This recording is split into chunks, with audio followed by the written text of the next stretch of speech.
What's up, guys? In this video I'm going to be going over the FonsterFpv STEELE 3 frame.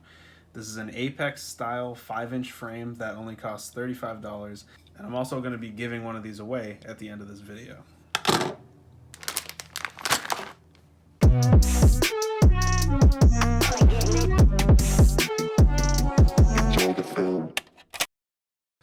So let's open this up and we'll get to assembling it.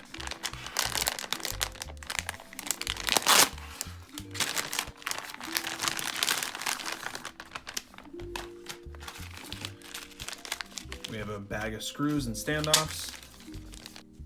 We have a battery pad and a couple other little pieces of foam. The nice thing about this frame compared to the one that I used in my $150 budget build video is this actually comes with a lot of 3D printed parts. So if you don't have a 3D printer, it comes with a lot of the things that you might need. This filer right here is nice to have. If the holes aren't big enough for the screws, or if there's parts that aren't really smooth, you can use this to smoothen them out.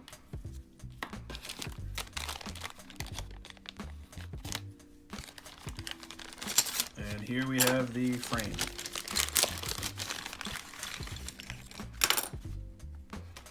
We got 4 legs. These are all the exact same. Looks like we have the top plate, and we have a bottom plate and a middle plate. And then this holds the camera. So the arm thickness is 5 millimeters.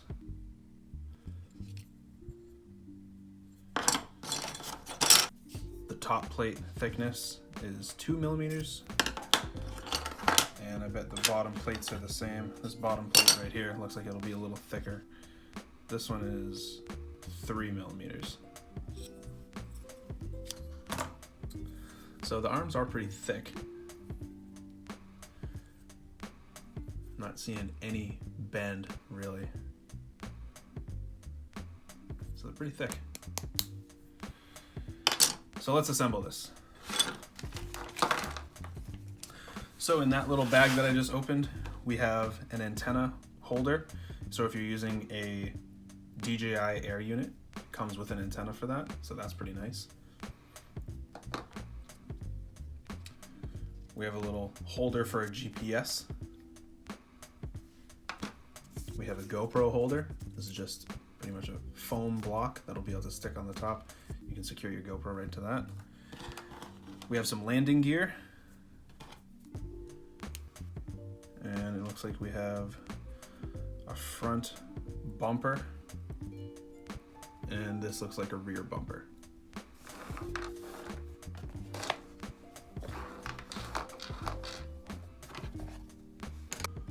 Alright, so I kind of have everything nice and organized over here. So the best way to start is begin with the bottom plate that's going to hold the camera up here, and the arms are going to sit right on top of this. So on the arms, you have a little groove right here. There's really only one way that these can fit on here. Take one of these 12 millimeter M3 screws and go through this hole from the bottom. And that goes right through there. And now we can take this plate, which sits on top of all of this, right like that, and it just goes right into that top hole. And I'll take one of these little metal nut things, put that on there, and just kind of get that started. Keep it loose so that you can secure the rest of the arms. So I'm going to do that with the rest of the arms.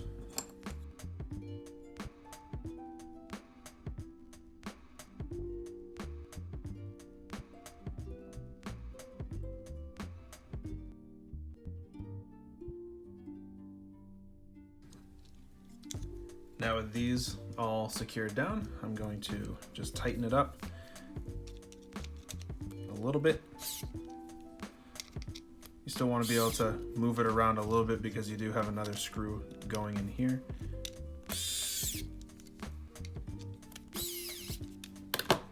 So I can still move it around if I need to. Now just make sure all these other holes line up because we're going to be putting in the next screws through there. And the screws you're using for this are these really thin, small screws. They fit all the way through, go in the same direction as the other ones. So these are going to push through the bottom just like those other ones. And now you're going to use these tiny little nuts right here.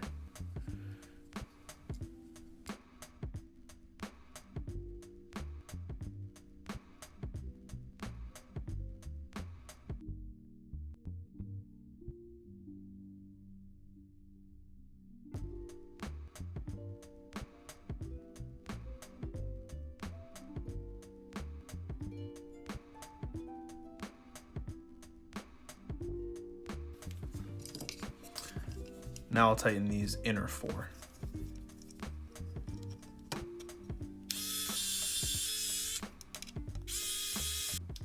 All right, so now we're gonna start putting in our standoffs. You have 2 different size standoffs. You have shorter ones, and then you have some that are a little bit longer, or a little bit taller. The taller ones, like this, are gonna go in the front towards the camera, and then these smaller ones are gonna go in the back towards the antennas. And while I'm doing that, I'm also gonna start putting on some of the TPU mounts, because these actually go around some of the standoffs. So I'm gonna put this on the back, right like that, and then this one goes on the front. And now we can put those standoffs.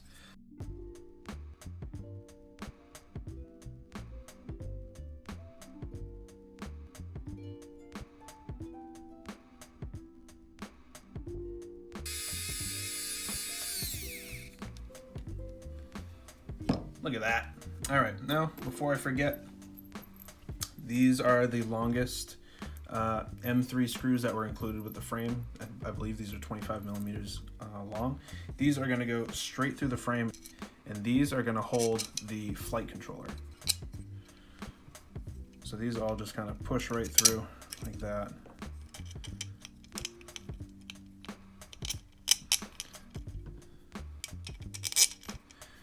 And they give you 4 nylon screws to just kind of hold those in place.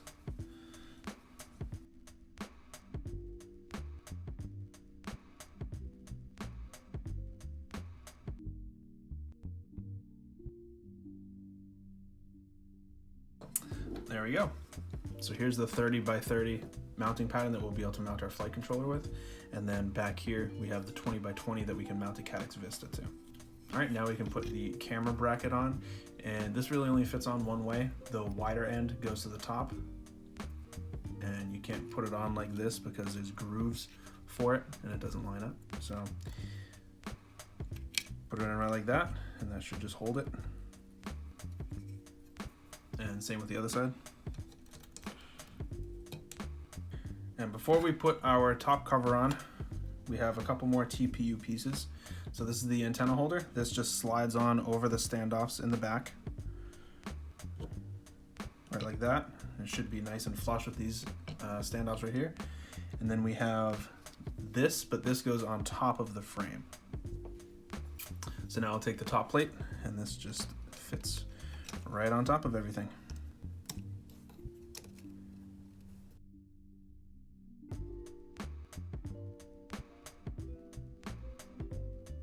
So next we can install the little GPS thing that it came with, and we're going to use these slightly longer M3 screws. I'm going to put them through this first. It'll just make it easier going in.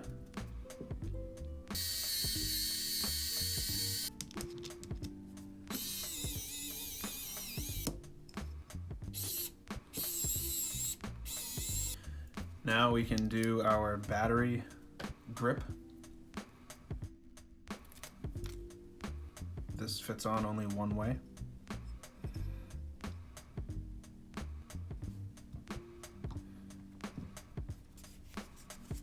And now our foam pad, and this is for the GoPro. So this just goes right in the front here.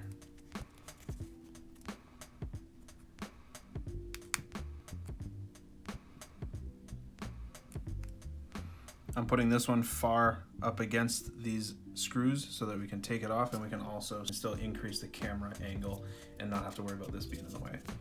So that's nice and secured on there.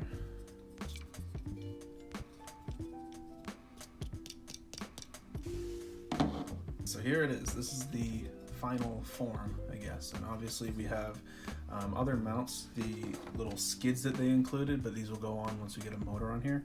And it also comes with these foam skids. These just stick on, I believe, to the arm. I'm not sure why it has holes in it, but I'm not going to stick these on because I plan on just using these. So the arms are really thick. It feels very solid. It definitely feels more solid than the other one that I used in my $150 drone build. This is kind of like an improved version. But yeah, this is a pretty solid little frame. So on this frame, you have a 30 by 30 mounting pattern, but you also do have 20 by 20 here. This uses those 20 by 20 holes to kind of hold the frame in place. So I would recommend a 30 by 30 flight controller, but you can use a 20 by 20. It also has another 20 by 20 mounting pattern back here, and this is what I'll end up using for the Calyx Vista that we have. And you do have a lot of space in this. So the frame weighs 129 grams. I have a drone that I'm going to rebuild on this frame, so I'll show a time lapse of that, and it's going to show how all of that fits in here. But yeah, not bad for 30 bucks.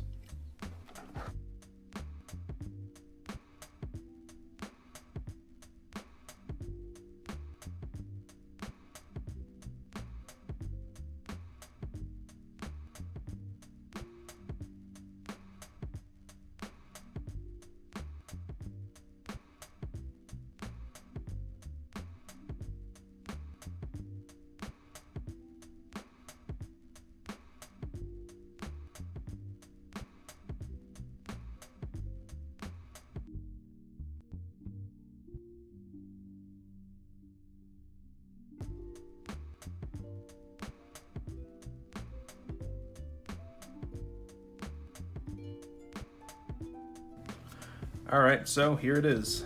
This is all put together with a 30 by 30 flight controller stack in here, and we got the Calyx Vista in the back. I ended up using these included TPU mounts for the Polar Vista antenna, and then I have the RX antenna through here. Obviously it's meant for an air unit, and if you were to use an air unit, you'd have a lot of space back here. I'm just using a Calyx Vista, and then above that I have my receiver and a little sled, and otherwise you honestly have a lot of room above the 30 by 30 stack. So if you needed to mount something else, you got a lot of room up there. You could always put the VTX above that and then have a completely open 20 by 20 slot back here. So there's lots of room in this. I'm sure there are plenty of parts that you can 3D print that will fit this frame. I haven't gotten a chance to look around yet, but once I find stuff, I'll link it down in the description. I'm curious about how durable this frame is, and that's why this drone is going to my buddy Sam. He's the one that broke the arm on his DJI FPV drone a while ago, and I made a video on how to fix it. He's a complete FPV noob, so I'll definitely be finding out how durable this drone is sometime soon. I'll keep you guys updated on that down in the description. Before I end the video, I am giving away a brand new version of this frame in the bag, ready to go. Banggood sent me this additional frame to do a giveaway with, so shout out to them. To enter to win, go down in the description, fill out the Google form. Unfortunately, right now, these contests are only open to people in the lower 48 states. I'm currently paying shipping for these, so I'm trying to just keep it as simple as possible. But hopefully, I'll be able to do some more worldwide giveaways soon. If this video helped you out, make sure you subscribe, leave a like, make sure you enter that contest. And if you have any questions or anything I missed, leave a comment down below.